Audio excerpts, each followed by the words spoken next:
BJP का जो second spell है, जो कार्यकाल है, ये बिल्कुल फेल हुआ है। त्रिकोणीय मुकाबला होगा, इसमें कोई दो राय नहीं है। ये गठबंधन बीजेपी कांग्रेस सब घमासान होगा। इस घमासान में ही हम जीत की तरफ बढ़ेंगे। ये गठबंधन 25 साल बाद लगभग दोबारा हुआ है, तो इसका जनता में बहुत बड़ा क्रेज है। लोग इसको एक अपॉर्चुनिटी मानते हैं।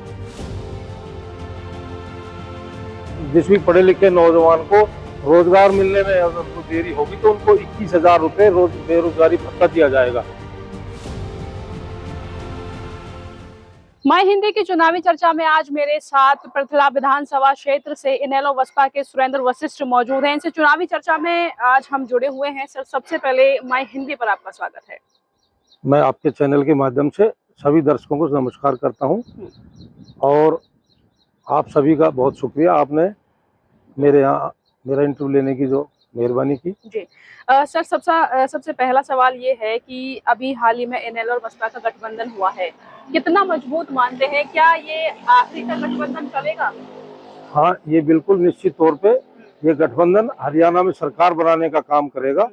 पहले भी ये इंडियन नेशनल लोकदल और बहुजन समाज पार्टी का गठबंधन पहले भी जब लोकसभा में हुआ था 1998 में, तो 10 में से 5 लोकसभा जीतने का काम किया था, जिसमें 4 लोकसभा सीटें आईएनएलडी और 1 लोकसभा सीट अम्बाला से हमारे अमन कुमार नागरा बहुजन समाज पार्टी के काफी मतों से जीते थे। तो उसी तर्ज पर यह गठबंधन 25 साल बाद लगभग दोबारा हुआ है, तो इसका जनता में बहुत बड़ा क्रेज है। लोग इसको एक अपॉर्चुनिटी मानते हैं। बहुजन समाज पार्टी का वोटर भी और आईएनएलडी का वोटर भी एक दीपावली के त्योहार की तरह खुशी मना रहा है कि बड़ी मुश्किल से दोबारा ये गठबंधन हुआ है और इससे हरियाणा में ये गठबंधन सरकार बनाने का काम करेगा और माननीय अभय चौटाला जी हरियाणा के मुख्यमंत्री बनेंगे। हाल ही में जो गठबंधन हुआ है, इससे किस पार्टी को आप जो है सबसे ज्यादा मजबूत अपने मुकाबले में समझते हैं?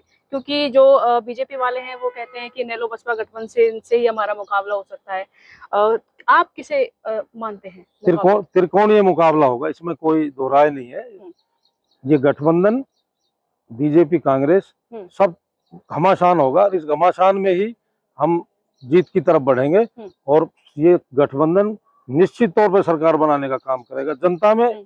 और जब हमारी ये 10 रैलियां, 10 जो बैठकें जो हो रही हैं, संयुक्त जो कार्यकर्ता सम्मेलन हो रहा है, ये रैलियों का रूप धारण कर रहा है। और आप जो पृथला में के मोहना क्षेत्र में जो अनाज मंडी है, उसमें जो एक कार्यक्रम होगा, इसमें लगभग 10,000 से ज्यादा की जनता वहां पहुंचेगी और ये जो कार्यकर्ता सम्मेलन एक रैली के रूप में, एक जन सैलाब के रूप में रैली के रूप धारण कर जाएगा। तो सर, अभी आप जो जनता के बीच जा रहे हैं, किस तरह की समस्या पृथला विधानसभा से आप देख रहे हैं? जनता से मिलते भी होंगे, जुड़ते होंगे जनता से, क्या कितनी समस्याएं निकल के आ रही है? देखो, पृथला विधानसभा क्षेत्र में सबसे ज्यादा रोड, जो सड़कें हैं यहाँ की, वो बिल्कुल टूटी हुई है और जो रोजगार के नाम पे सबसे बड़ी जो त्रासदी, जो यहाँ का जो युवा है जो परेशान है, उसको हम रोजगार मुहैया कराएंगे। जहाँ की रोजगार की बहुत दिक्कत है। और हमारे जो गठबंधन का इलेक्शन मैनिफेस्टो में भी ये है कि जिस भी पढ़े लिखे नौजवान को रोजगार मिलने में अगर देरी होगी तो उनको 21,000 रुपये रोज बेरोजगारी भत्ता दिया जाएगा। तो हमारा जो गठबंधन है, ये सारे उस पर फोकस कर रहा है कि युवाओं पे, बुजुर्गों की चाहे पेंशन की बात हो, चाहे चिकित्सा की बात हो, चाहे स्वास्थ्य सेवाएं की बात हो, तो उस पर ये गठबंधन ना पूरे सब चीज को फोकस करके और ये सरकार बनाने का काम करेगा। इसी तर्ज पे जैसे उत्तर प्रदेश में बहन जी ने जो काम किए थे, चाहे लॉ एंड ऑर्डर की बात हो, चाहे नोएडा की तरह जो विकास की बात हो, तो ये गठबंधन बहुजन समाज पार्टी, इनेलो का गठबंधन एक आयाम स्थापित करेगा। लोगों को लगेगा कि हट के काम करेंगे। क्या पहले की तरह, क्या लगता है, मौजूदा विधायक हैं, रोना शुरू करेंगे, नाटक करेंगे, इस तरीके से वोट मांगेंगे या क्या सफल रहेंगे? अब देखो, उन्होंने एक इमोशनल कार्ड खेल के, कोई बात नहीं, कई बार उनका भी कोई तप होगा, बिना तप के कुछ ऐसा नहीं होता है। फिर रही उनकी बात भी, उनको 2-3 साल कोरोना काल भी रहा है, फिर खाली विधायक कुछ नहीं कर सकता। मुझे लगता है कि जो बीजेपी का जो सेकंड स्पेल है, जो कार्यकाल है, ये बिल्कुल फेल हुआ है। इसमें मैं पूरा विधायक जी को भी मैं ये नहीं कहूंगा कि भाई उन्हीं का कसूर है कि सरकार में जब पैसा ही नहीं है तो विधायक कहाँ से काम कराएगा। उनके काम काजों को किस तरीके से देखते हैं? क्या आपको लगता है क्या कमी रह गई जिनको आप पूरा करवाना चाहते हैं, या जनता की मांग हो जिन्हें आप पूरा करवाना चाहते हैं? आपके भी मुद्दे होंगे। देखो, उनको तो विकास कार्य के नाम पे वोट दिया ही नहीं था, विकास कार्य की उम्मीद भी उनसे नहीं करना चाहिए। वो इमोशनल था, उन्होंने तो अपनी होली दिवाली जो मनानी थी, त्योहार मनाने के लिए जो काम किया था, वो जनता ने जो जिस काम के लिए वोट दिया, जनता का वोट सार्थक सिद्ध हुआ, तो उसमें तो ज्यादा मलाल करने वाली बात है नहीं। और अब काम करने, ये जो संयुक्त जो हमारी बैठक होगी, इसके बाद ये गठबंधन जब सत्ता में आएगा तो ये काम निश्चित तौर पे बहुत अच्छे कार्य करेगा और जनता की उम्मीदों से ज्यादा काम करेगा।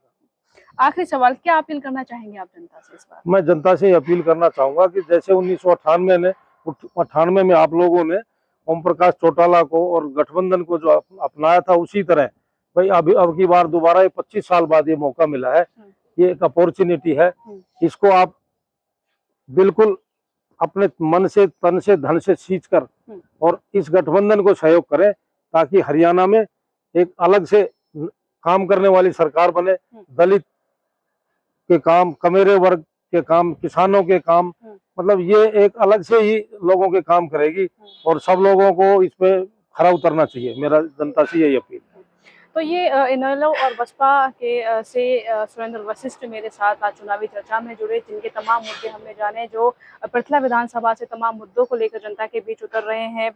मौजूदा विधायक के कामों को उन्होंने गिनाया, किस तरीके से काम हुए, और यहाँ पर रोजगार, बिजली, सड़क और पानी की काफ़ी समस्या है, जिन्हें लेकर वो इस चुनावी माहौल में उतरे हैं और जिन्हें पूरा करने का वादा जनता से कर रहे हैं। जनता से अपील कर रहे हैं कि एक बार इन्हें इनके जो गठबंधन है उन पर विश्वास जताकर देखें, एक बार जो है ना, एक बार मौका देकर देखें।